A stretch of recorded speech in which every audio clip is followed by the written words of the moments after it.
पण आज जयंती कुणाची आहे तर आपण सांगतो काय, क्रांती सूर्य महात्मा ज्योतिराव फुले यांची.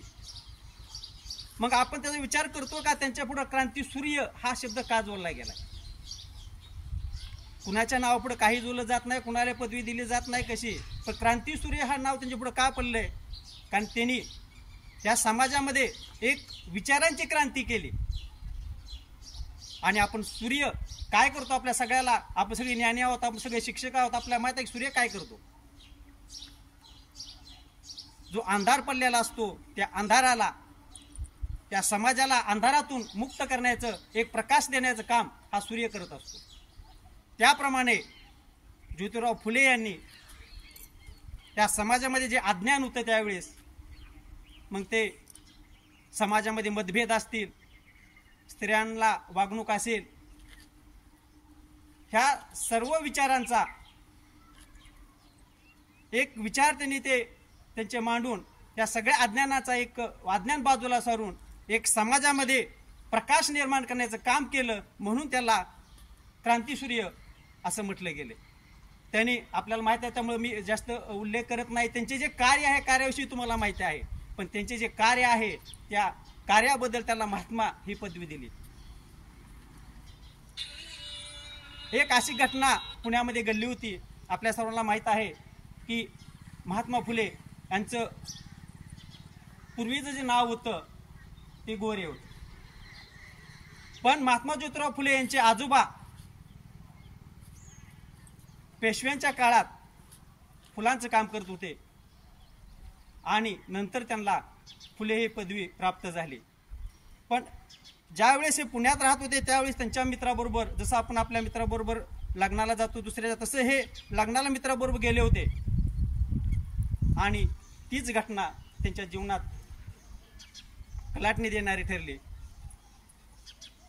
ब्राह्मणांचं लग्न होतं आणि त्या लग्नात महात्मा ज्योतिराव फुले हे मित्रावर गेले असता तिथून महात्मा ज्योतिराव फुले यांना एका व्यक्तीने पाहिल्यावर तिथून एक आवाज आला बाहेर, हा माळ्याचा मुलगा इथं काय करतोय?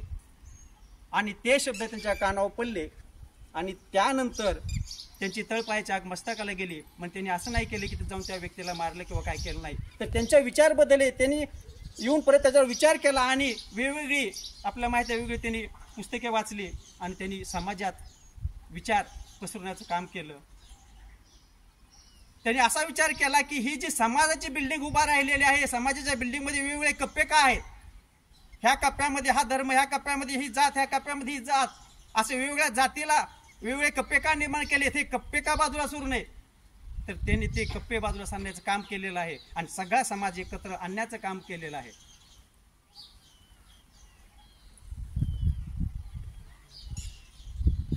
अशीच आपल्याला माहित आहे की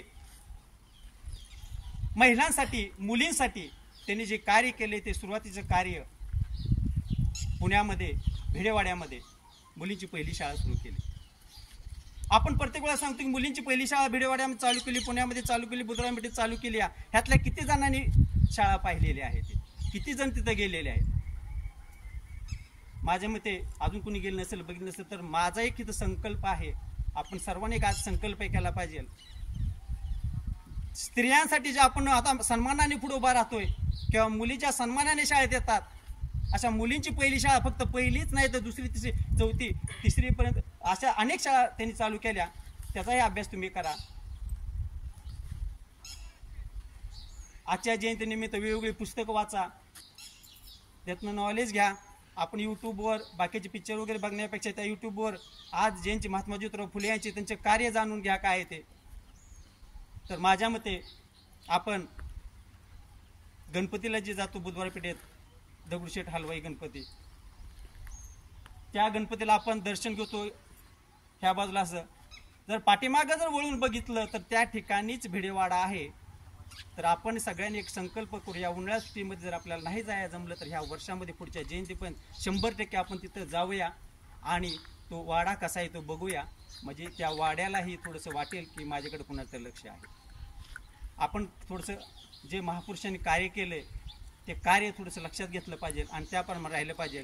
आणि हा जो मी आता संकल्प सांगितला आहे ह्याचा तुम्ही विचार कराल असं मी थोडंसं इच्छितो आणि परत एकदा महात्मा ज्योतिराव फुले यांचे चरणी नतमस्तक होतो मी 2 शब्द संपतो.